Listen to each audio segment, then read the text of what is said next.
नमस्कार व्यूवर्स, आप सभी का हमारे इस YouTube channel Arvind public school पे एक बार फिर से हार्दिक स्वागत है। मैं शुभम व्यास। हम प्रकाश चैप्टर को जो है और आगे इसी सीक्वेंस में समझते हैं। आज का जो टॉपिक है गोलीय दर्पण से प्रतिबिंब निर्माण, उसको हम समझते हैं। ये दो पार्ट में है। गोलीय दर्पण दो तरह के होते हैं, पहला अवतल दर्पण और दूसरा उत्तल दर्पण। तो अभी हम जो देखेंगे अवतल दर्पण की 6 स्थितियां। अवतल दर्पण में टोटल 6 स्थितियां हैं और उत्तल दर्पण में 2 स्थितियां हैं। ये स्थितियां हैं आपके वस्तु की कि वस्तु जो है वो आपकी इस मुख्य अक्ष पे कहां पर रखी गई है। तो अवतल में 6 है, उत्तल में 2 है। इसका भी हम रीजन समझेंगे। पहली स्थिति है जब वस्तु आपकी कहां पर हो, अनंत पर हो।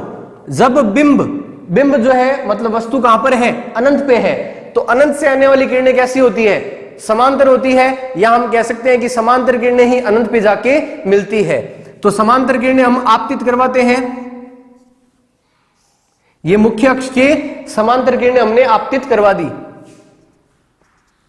तो पहला नियम, जब प्रकाश किरणें समांतर हो तो वो कहां से जाएगी, फोकस से। जहां पर भी दो परावर्तित किरणें एक दूसरे को प्रतिच्छेद करेगी, वहीं पर क्या हो जाएगा, प्रतिबिंब का निर्माण हो जाएगा। प्रतिबिंब कैसा बन रहा है, बिंदुवत। तो मतलब प्रतिबिंब का जो आकार है वो क्या है, अत्यधिक छोटा, मतलब कि बिंदुवत, बिंदु साइज का। और स्थिति क्या है, F पर, और साथ ही साथ प्रकाश की किरणें जो है वो वास्तव में मिल रही है। तो प्रतिबिंब कैसा बना है, वास्तविक तथा उल्टा।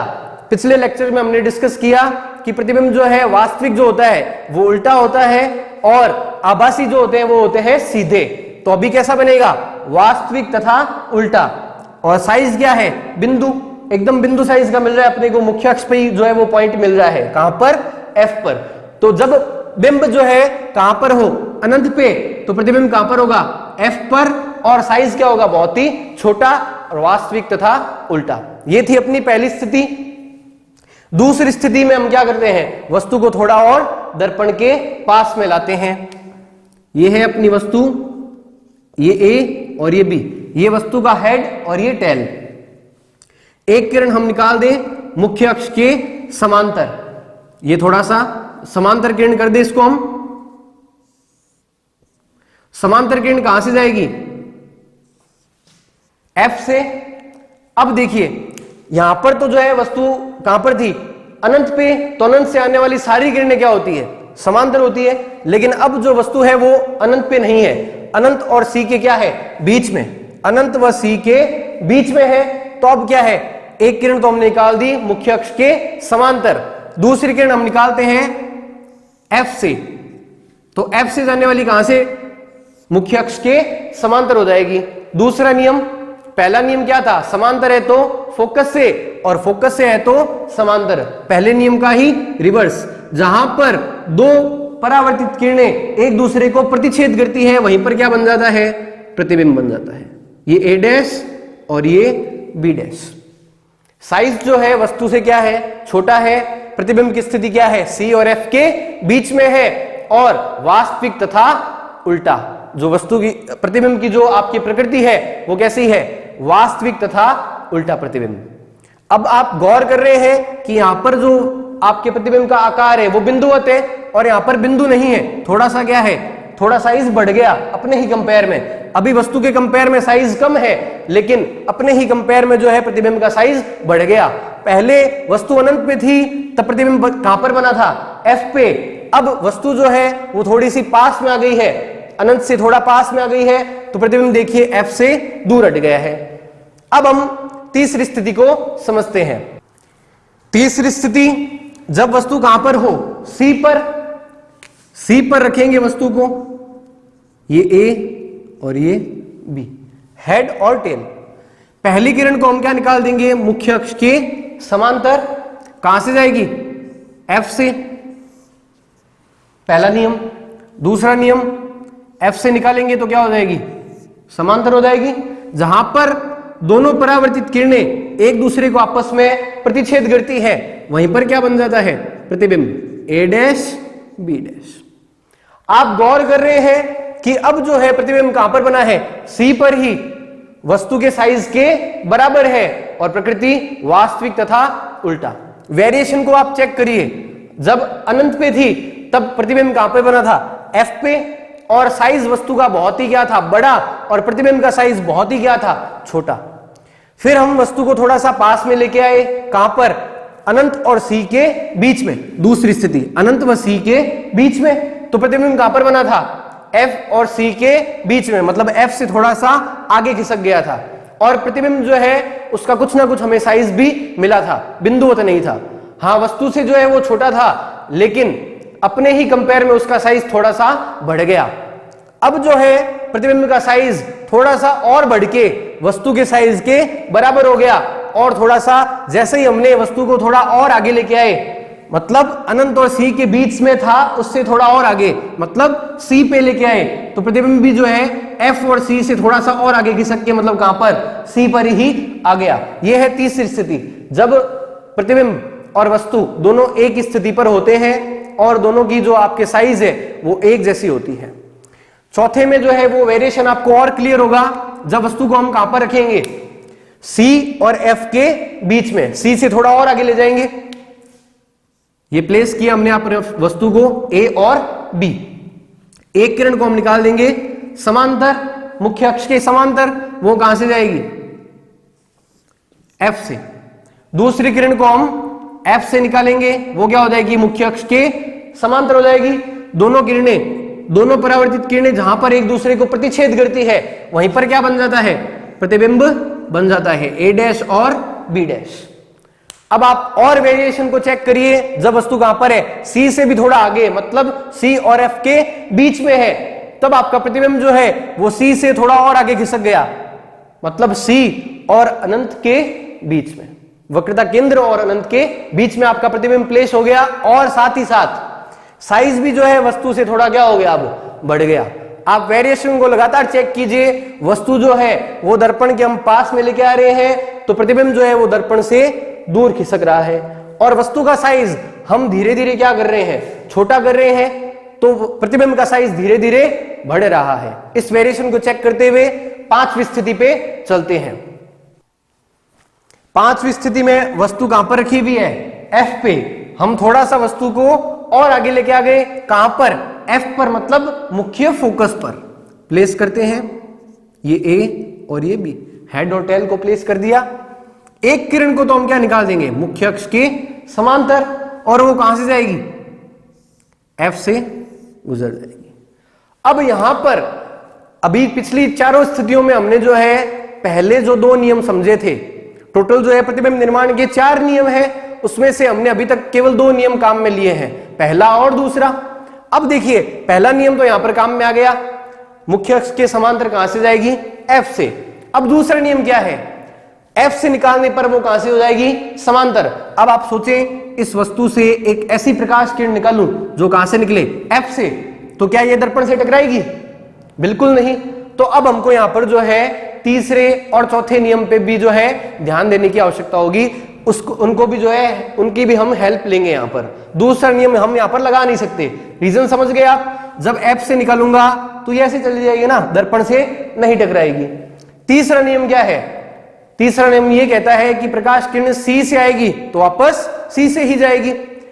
सी तो पीछे छूट गया, तो फिर भी हम सी की सहायता से भी इसको कर सकते हैं। वो उसका दूसरा केस बताऊंगा मैं आपको कि कैसे करेंगे।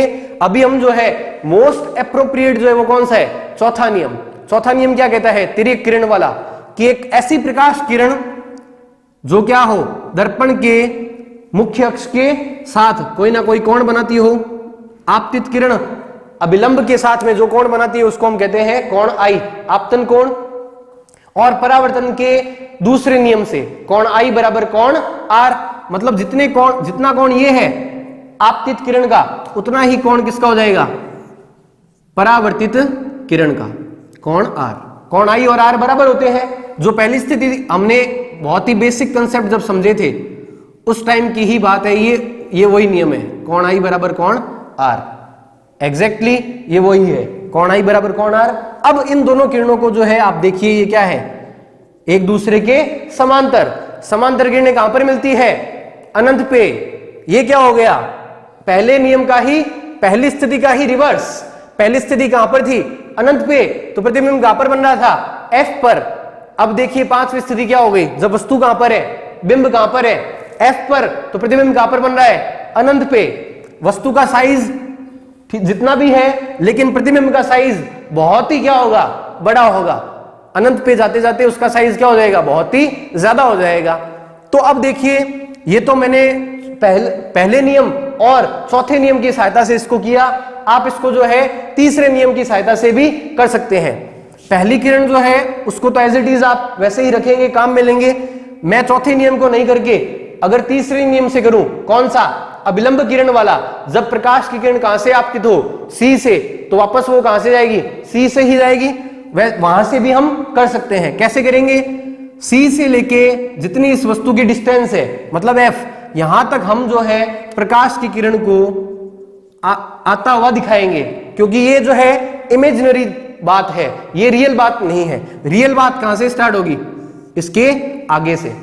जैसे यहां पर टकराएगी, वापस क्या होगा, इसी पथ का अनुसरण करेगी, तो आती हुई जो प्रकाश किरण है, परावर्तित किरण है, वो तो क्या हो जाएगी, रियल हो जाएगी।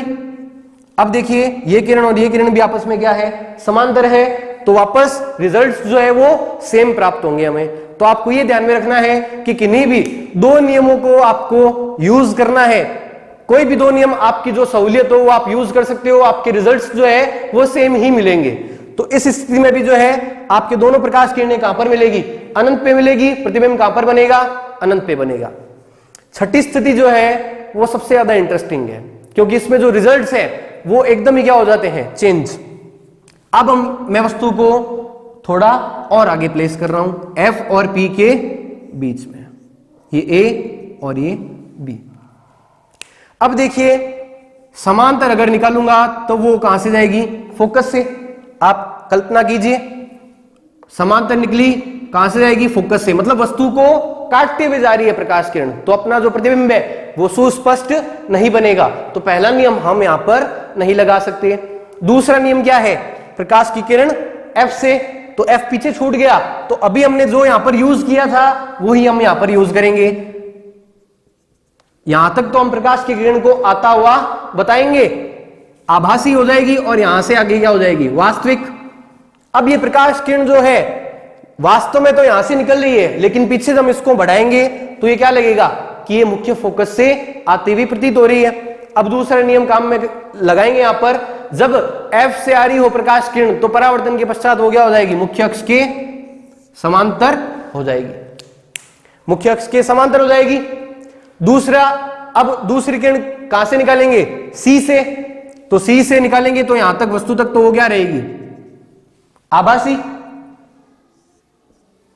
सी से आने वाली वापस सी से चली जाएगी।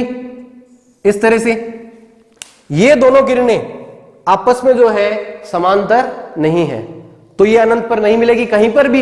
इनके बीच में देखो आप, गैप भी जो है लगातार बढ़ रहा है, तो आगे जाके ये कभी भी एक दूसरे को प्रतिच्छेद नहीं करेगी। लेकिन प्रतिच्छेद करवाना तो जरूरी है, तभी क्या होगा, प्रतिबिंब का निर्माण होगा।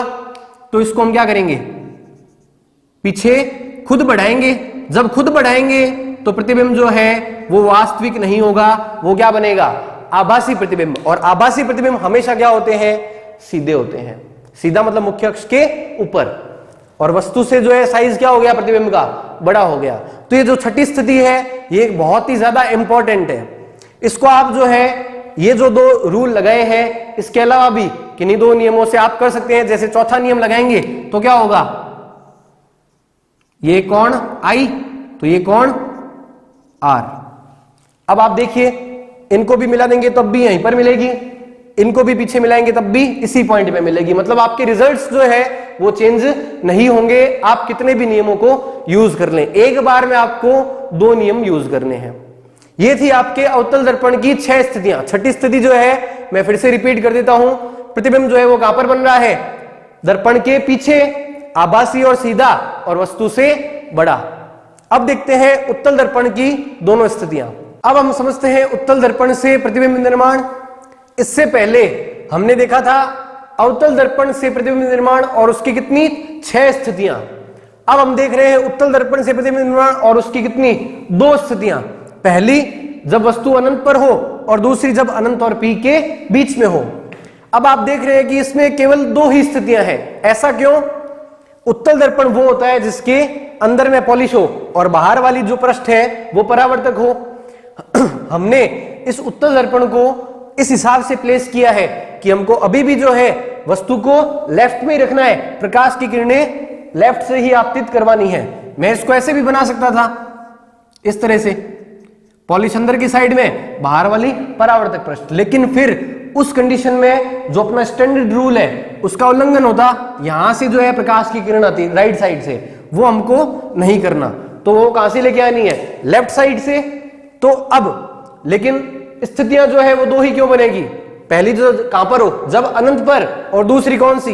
राइट साइड में तो आपके कोई भी पॉइंट है ही नहीं, सारे पॉइंट जो है, सॉरी लेफ्ट साइड में जो है कोई भी पॉइंट है नहीं, सारे पॉइंट क्या है? राइट साइड में ही है, F और C। रीजन पता है आपको, इसको जब गोला कंप्लीट करेंगे तो C इधर ही आएगा, F भी P और C के बीच में आएगा, तो सारे पॉइंट जो है वो राइट साइड में खिसक गए। इसीलिए आपके दो ही स्थितियां बनी। पहली स्थिति जब वस्तु कहां पर हो? अनंत पर। अनंत से आने वाली किरणें हम पहले ही डिस्कस कर चुके हैं, कैसी होती है? मुख्य अक्ष के समांतर।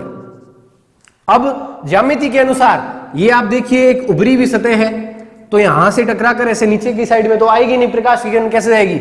ऊपर की साइड में, ऐसे यहां से प्रकाश किरण टकराई यहां पर और ऊपर की साइड में, फिर यहां से टकराई और इधर भी बाहर की साइड में निकल गई। ये दोनों प्रकाश किरणें जो है इनके बीच में गैप देखो लगातार क्या हो रहा है? बढ़ता जा रहा है। आगे जाके अपने आप ये एक दूसरे को प्रतिच्छेद नहीं करेगी, हमको पीछे इनको जो है मिलाना पड़ेगा। जहां पर भी मिलेगी वहां पर क्या बन जाएगा? प्रतिबिंब। और कहां पर मिल रही है ये? F पे। पहला ही तो नियम था, समांतर किरणें कहां पर मिलेगी या मिलती हुई प्रतीत होगी। तो जब अपना अवतल दर्पण था तब तो वास्तव में मिल रही थी, उत्तल दर्पण है तो मिलती हुई प्रतीत हो रही है। तो जब मिलती हुई प्रतीत हो रही है तो प्रतिबिंब कैसा बनेगा? आभासी। आभासी हमेशा क्या होते हैं? सीधे। साइज आप देख रहे हैं, वस्तु कहां पर है? अनंत पर, तब आपके प्रतिबिंब कहां पर है? F पर। साइज क्या हो गया? बिंदुवत। और प्रकृति आभासी व सीधा। पहली स्थिति बहुत ही आसान है। दूसरी स्थिति देखते हैं। अब वस्तु को कहां पर रखना है? अनंत और P के बीच में, कहीं पर भी प्लेस कर दो रिजल्ट सेम आएगा, A और B। आप चाहे वस्तु को यहां पर रख सकते हैं, यहां पर रख सकते हैं, रिजल्ट्स में कोई डिफरेंस नहीं आएगा। एक किरण क्या हो गई? मुख्य अक्ष के समांतर। ज्यामिति के अनुसार ऊपर के साइड में जाएगी, पीछे जब बढ़ाएंगे तब ये कहां से आती हुई प्रतीत होगी? ये F पॉइंट को हम यहां पर प्लेस कर दें तो ये कहां से आती हुई प्रतीत होगी? F से। अब दूसरा और तीसरा नियम इसमें लागू नहीं कर सकते, क्योंकि ना तो यहां पर F पॉइंट है और ना ही C पॉइंट है। लेकिन चौथा नियम क्या है? P से जितने कोण पर आपतित होती है उतने ही कोण पर परावर्तित होती है। I और R बराबर। चौथा नियम यही कहता है, तिर्यक किरण वाला। अब ये किरण और ये किरण भी जो है आगे आपस में एक दूसरे को कभी भी नहीं मिलेगी, तो पीछे हम इसको मिलाएंगे। जहां पर काटेगी वहां पर ही क्या बन जाएगा? प्रतिबिंब A dash B dash. Size वस्तु से क्या है? छोटा है और आभासी तथा सीधा है, मुख्य अक्ष के ऊपर ही है। वास्तव में तो है नहीं, किरणों को हम मिला रहे हैं, तो प्रतिबिंब कैसा बना? आभासी और सीधा। तो एक बात आप ध्यान रखें, अवतल दर्पण की पहली 5 स्थितियों में प्रतिबिंब जो है वो वास्तविक और उल्टा बनेगा। छठी स्थिति में जो है वह प्रतिबिंब क्या हो जाएगा? आभासी और सीधा, मतलब दर्पण के पीछे। उत्तल दर्पण की दोनों ही स्थितियों में प्रतिबिंब कैसा बन रहा है? आभासी और सीधा। मतलब उत्तल दर्पण से हम कभी भी वास्तविक प्रतिबिंब नहीं बना सकते। तो उत्तल दर्पण जो है वो वस्तुओं को हमेशा सीधा प्रतिबिंब ही दिखाता है। अवतल दर्पण जो है वो पहली 5 स्थितियों में जो है उल्टा दिखाता है, और छठी स्थिति में जब वस्तु एकदम पास में आ जाती है दर्पण के, मतलब F और P के बीच में, छठी स्थिति हमने डिस्कस की थी, उस स्थिति में जो है वो क्या है? वस्तु को अपने प्रतिबिंब क्या हो जाएगा? उसका सीधा हो जाएगा। ये थे अपने 6 स्थितियां अवतल दर्पण की और 2 स्थितियां उत्तल दर्पण की। ये टॉपिक आपको किस तरह से हेल्प करेगा आगे, जब आगे के लेक्चर्स में हम समझेंगे, जब न्यूमेरिकल करेंगे और डेरिवेशन करेंगे, तब आपको इस टॉपिक की इंपॉर्टेंस समझ आ जाएगी। ये अपना खुद का वेटेज तो रखता है ही है। आपके बोर्ड के एग्जाम में ये टॉपिक जो है कम से कम 5 में से 2 नंबर जो है कैरी करता ही है। और साथ ही साथ ये 2 नंबर तो डायरेक्ट है, लेकिन अगर कभी ये टॉपिक ना आए तो आपके न्यूमेरिकल्स या डेरिवेशन आते हैं तो उनमें जो है ये 2 से मार्किंग बढ़ जाती है, 3 या 4 नंबर का हेल्प कर देता है ये टॉपिक। काफी इंपॉर्टेंट है और मेरे ख्याल से आपको बहुत ही समझ ढंग से आ गया होगा एकदम अच्छे से। तो अब जो है आपको मैं 2 सूत्र बता देता हूं, 2-3 सूत्र जो है वो आपको याद करने हैं। डेरिवेशन जो है उनके वो मैं अगले वीडियो में आपको बता दूंगा।